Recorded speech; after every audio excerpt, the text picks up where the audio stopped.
Corona મહામારીમાં શહેરના urban health centre પરથી ટેસ્ટ અને વેક્સિનેશન કરવામાં આવતું હતું.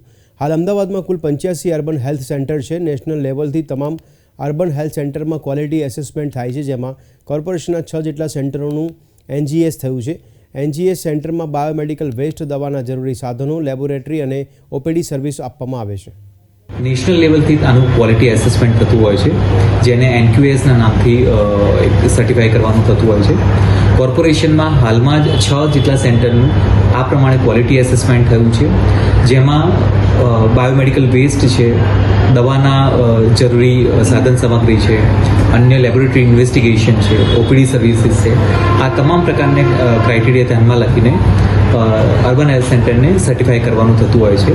હાલમાં 6 સેન્ટરને છેલ્લા મહિનાથી આ પ્રકારનું સર્વે એનાલિસિસ ચાલતું હતું અને આ 6 સેન્ટરને નેશનલી ક્વોલિફાઈડ કરવામાં આવેલા છે, જેમાં India colony urban health centre, stadium urban health centre, Rajpur urban health centre, Odhav અને સેજપુર અર્બન હેલ્થ સેન્ટર